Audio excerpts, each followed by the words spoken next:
Someone asked me today why senior level professionals don't just apply for entry level roles when they are looking for work.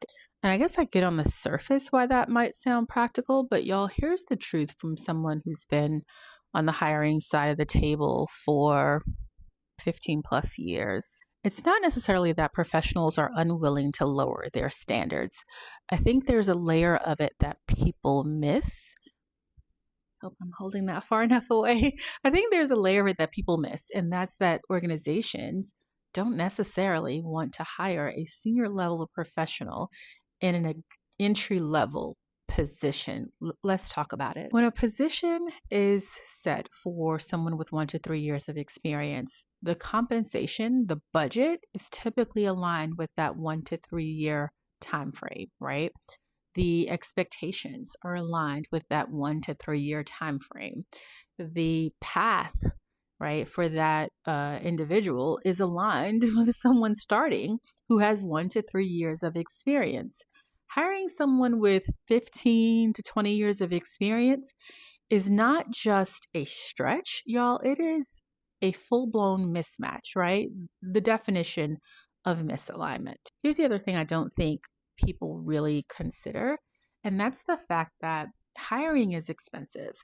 And so hiring someone who may not really want the position, um, you know, you run the risk of getting bored if you bring 20 years of experience into a position that requires 1 year. You run the risk of, struggling to align with the expectations because you know more possibly than your manager, right? Um, there's so much risk involved. Uh, what I don't want to happen is for folks to think that because they have 15, 20 years, 25, 30, whatever it is, years of experience in a role, that they should bump someone out of consideration who has 1 to 3 years of experience when the role was designed for someone with 1 to 3 years of experience, right? That person is more aligned. Your 15 years of experience, that's great. That's fantastic. We love to see it. This is not the role for you. This is the role for someone with 1 to 3 years of experience. That's what we budgeted for. That's the path. That's the duties as have been outlined by the team, by leadership. That is the role. And so I see a lot of it. And it's the whole, I'm having a hard time. Why can I not even qualify for an entry level position? I have a master's degree and I can't even get an entry level position because that entry level position doesn't require a master's degree. And for that organization to hire you into that position, that only requires 1 to 2, 3 years of experience when you have 15 plus a master's is a mismatch. That is misalignment. That would be a poor hiring decision. I hope I'm making sense. And if you desire to take a step back because you no longer want um, the duties assigned with a mid-career level role, then you really need to do some networking, right, to get your foot in the door and not just applying for positions that have 1 to 3 years of experience. I hope it's making sense because I see a lot of the chatter online. And someone again asked me today why people just don't do that. I'm like, that's not the way to go. But again, if you desire to step into an entry level-ish role, even though you're more mid-career level, senior level, then network your way in. I'll pop a resource below. Um, it'll be easier for you to get in the door that way as opposed to just submitting a resume with 15, 20 years of experience for a role that requires 1 to 3. All right, let's move on to my next thought. All right, so first one was entry level roles are budgeted for entry level experience. Second one is organizations worry about turnover and alignment. Third one is when a senior level or mid career level professional steps into a junior role, it often backfires. Um, it often backfires. It impacts the team, if there is one, right? Certainly impacts the team dynamics. Um, you may possibly be reporting to someone who is more junior than you, right? That dynamic is always interesting.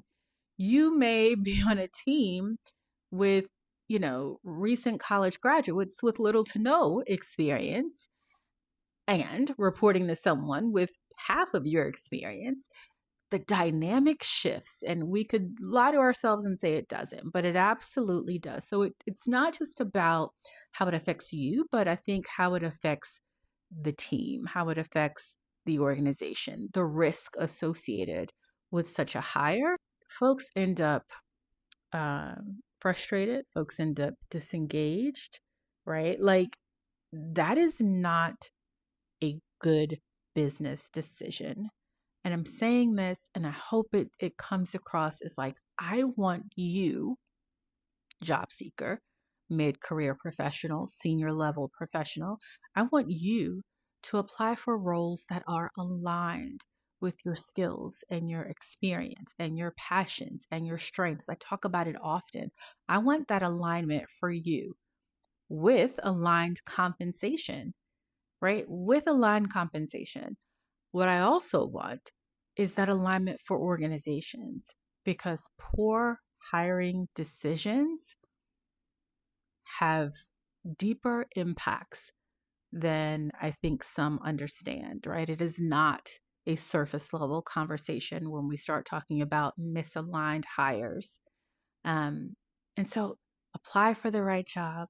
Organizations hire, right, the aligned talent, and we'd be good to go. Now, am I saying that it's going to be easier when you start pursuing roles that are aligned? It'll be more targeted. There will be less frustration.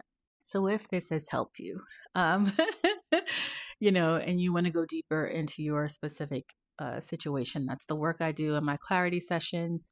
If it resonates, certainly subscribe, certainly follow, certainly like, certainly share with someone you know who needs this little point of clarification. I hope you have a fantastic rest of your day, and I look forward to seeing you soon.